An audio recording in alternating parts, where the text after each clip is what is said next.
प्रश्न नंबर 3 में क्या कहा गया है, वापस वही अभाज्य गुणनखंड विधि द्वारा निम्नलिखित पूर्णांकों का एचसीएफ और एलसीएम ज्ञात कीजिए। हमको वापस पुनः वही किया गया है, लेकिन इस बार हमें 3 संख्याएं दी गई थी, तो उसी मेथड से हल करना है। किस मेथड से? अभाज्य गुणनखंड विधि से। तो पहले हम इनके अभाज्य गुणनखंड निकालेंगे। 12 का निकालते हैं, 2 से जाएगा, 2 6 12, 2 से जाएगा, 2 3 6, फिर 3 से जाएगा, 3 एकम, फिर 15 का निकालते हैं। ठीक है, 15 में किससे भाग जाएगा? 3 से भाग जाएगा, तो 3 से देंगे 3 आपको ये 15, और 5 में 5 से ही भाग जाता है, 5 एकम 5। अब 21 का निकालेंगे, तो 21 के क्या निकलेंगे? 3 से देंगे पहले, 3 7 तो 21, तो 7 में 7 से ही भाग जाता है, 7 एकम 7। ठीक है, तो ये हमने इनके अभाज्य गुणनखंड निकाल लिए हैं। अब इनके एचसीएफ निकालना है, तो पहले तो इनको जमाओ, अभाज्य गुणनखंड के रूप में जमाओ। तो 12 कितने आए हैं? 12 का आया है 2 गुना 3, और 15 के आए हैं हमारे पास 3 गुना 5। ठीक है, और 21 का आया है 3 गुना 7। ठीक है, एचसीएफ निकालते हैं। एचसीएफ में क्या देखेंगे? जो हमेशा देखते आए हैं, कॉमन अंक की छोटी घात। कॉमन अंक देखो, यहाँ पर भी 3 है, यहाँ पर भी 3 है, और यहाँ पर भी 3 है। इसको हम ऐसा लिख सकते हैं, देखते हुए 2 की घात 2 गुना 3। ठीक है, अब देखो ध्यान से कि जो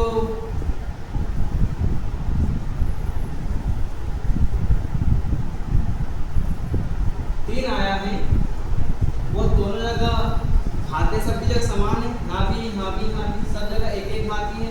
तो कॉमन अंक की छोटी घात देते हैं, लेकिन यहाँ तो छोटी बड़ी भी नहीं, सब जगह बराबर है, और जब बराबर तो इसको ऐसे बता देते हैं। ठीक है, एलसीएम में क्या देखेंगे? कॉमन अंक की बड़ी घात, लेकिन कॉमन अंक तो 3 ही है, और 3 की घात सब जगह समान, तो 3 को 3 उतार दो, जो शेष संख्या बची उनको लिख लो। तो यहाँ पे कितना बचा है? 2 की घात 2, और यहाँ बचा है 5, इसको लिख लो। यहाँ पे क्या बच गया हमारे पास? 7। ठीक है, जो कॉमन अंक था उसको हमने पहले नोट कर दिया था, बाकी ये शेष संख्या छूट गई थी, बच गई थी, हमने बाद में लिख दी। ठीक है, तो इसको हल करेंगे, तो पहले तो इसकी घात को बंद कर लेते हैं। 3 गुना 2 की घात 2, 2 दूनी 4, गुना 5 गुना 7, सबका मन गुना कर लेते हैं। 3 6 12, 12 बजे 60, और 60 गुना 7 करेंगे, 7 6 बने 420। तो इनका एलसीएम कितना आ गया? 420, और हमें यही क्या करना था, एचसीएफ और एलसीएम। चलो सेकंड क्वेश्चन देखते हैं इसका।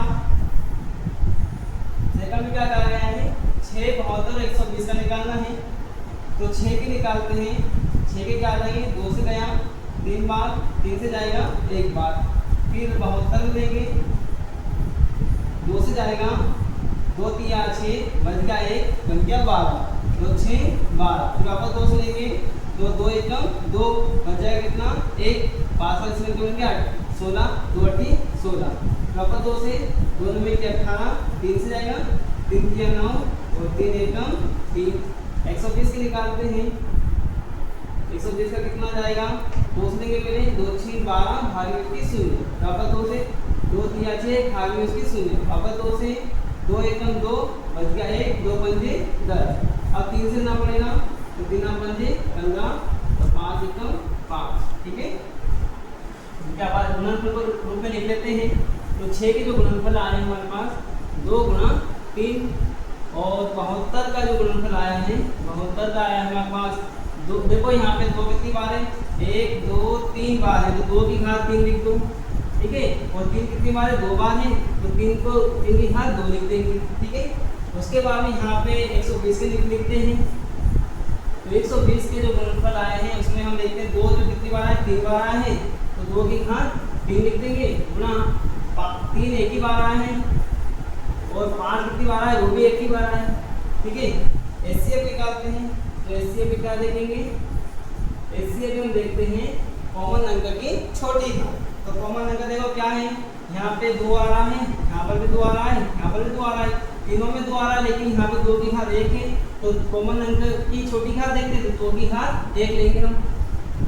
उसके बाद में कॉमन अंक यहाँ पे 3 भी आ रहा है, तो हम 3 की घात 1 है, 3 की घात 2, 3 की घात 1, 3 की घात 1 लेंगे। ठीक है, तो 2 3 6, ये हमारा आ गया एचसीएफ। एलसीएम निकालते हैं। एलसीएम में क्या देखते हैं, कॉमन अंक की बड़ी घात। तो कॉमन अंक यहाँ पे 2 आ रहा है, 2 की घात बड़ी क्या है 3, तो 2 की घात 3 गुणा 3 की घात 2, ठीक है।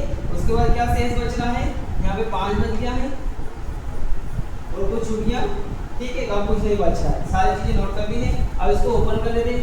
तो 3 की घात 2 की घात 3 कितना हो जाएगा 8 और 3 की घात 2 कितना हो जाएगा 3 तिया 9 गुना 5 गुना करते हैं तो 8 पहले 40 और 8 पहले 40 40 को 9 से करेंगे तो 9 चौक 36 360, ये हमारा एलसीएम। ओके चलो इसका रिवीजन कर लेते हैं। देखो हमने पिछले वाले सवाल पर इसको भी हल किया है 12 15 और 21। यहाँ पे 3 संख्या थी, तीनों के आवाज निकाले हैं, ठीक है। आवाज निकालने के बाद उनको हमने गुणनफल के रूप में जमाना है। गुणनफल के रूप में जमाने के बाद में एचसीएफ निकालते हैं। तो एचसीएफ में हम अब कॉमन अंक की छोटी घात देखते हैं। तो कॉमन अंक यहाँ पे देखो क्या आ रहा था, सभी जगह 3 3 दिख रहा हमको, ठीक है। और यहाँ पे 3 की घात 1 3 की घात 1 3 की घात 1, सभी जगह घातें समान है तो उसी को हमें लिख लेना है। हमने क्या लिखा 3, ये हमारा एचसीएफ हो गया। एलसीएम में क्या देखते हैं, कॉमन अंक की बड़ी घात, लेकिन हम पहले देख चुके हैं घातें तो सब जगह समान ही आ गई, यहाँ पर भी और यहाँ पर भी, ठीक है। तीनों जगह घातें समान है, इसको हम वैसे लिख देंगे 3 की घात 1। उसके बाद में जो शेष संख्या बच जाती है उनको सभी को हम लिख लेते हैं। 2 की घात 2 उतार दिया, ठीक है। उसके 5 बच गया था यहाँ पे 7 बच गया, बची हुई संख्या को यहाँ पे लिख दिया।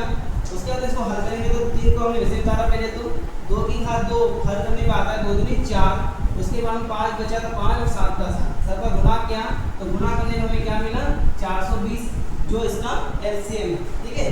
ऐसा ही हमने इसको भी हल किया है 6 72 और 120। 6 के आवाज निकाल ले 72 के और 120 के, इनको गुणनफल के रूप में जमा दिया है। फिर एचसीएफ निकाला है। एचसीएफ में क्या देखते हैं, कॉमन अंक की छोटी घात। यहाँ पे देखते हैं कॉमन अंक 2 है, यहाँ पर भी 2 है, यहाँ पर भी 2 है। तो 2 की घात 1 2 की घात 3 2 की घात 3, तो छोटा क्या हो गया 2 की घात 1 वाला। लेकिन इसकी घातों की तुलना कर लो, यहाँ 1 है, यहाँ 3 है, यहाँ भी 3 है, तो 1 छोटा होता है, 2 की घात 1 हमने लिख लिया। उसके बाद में एक और अंक आ रहा है 3 की घात 1, फिर 3 की घात 2 और 3 की घात 1, यानी कि 3 की घात 1 लेंगे, ठीक है। उसका जो शेष संख्या बच जाएगी उसको हमें एलसीएम लेना है, एचसीएफ नहीं लेना है, ठीक है। इसको हल करते हैं 2 3 6, ये हमारा क्या आ गया एचसीएफ। एलसीएम निकालते हैं तो कॉमन अंक की बड़ी घात देखते हैं। तो कॉमन अंक की बड़ी घात यहाँ पे क्या है 2 की घात 3, जो हमने यहाँ ले लिया 2 की घात 3। उसके बाद में बचा 3 की घात 2, तो 3 की घात 2, शेष जो बचा था 5 उसको भी नोट कर लिया, ये रहा। अब इन सबका आपस में गुणा किया तो 2 की घात 3 का मतलब होता है 8, 3 की घात 2 का मतलब होता है 9 और 5 का 5। इन सबका गुणा किया, गुणा करें हमें आंसर मिलेगा 360, ये हमारा एलसीएम है, ठीक है।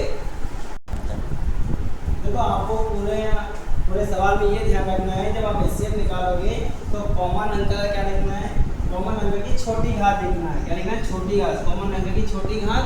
और जब एलसीएम निकालते हैं तो कॉमन अंक क्या लिखना है, बड़ी बड़ी घात लिखना है, कॉमन अंक की बड़ी बड़ी घात वाली संख्या लिखना है। और साथ में जब एलसीएम निकालते हैं तो कॉमन अंक बड़ी घात के साथ में जो शेष संख्या छूट जाती है उनको नोट कर देना है और आपस में उनका गुणा करके आंसर निकाल देते हैं, ठीक है।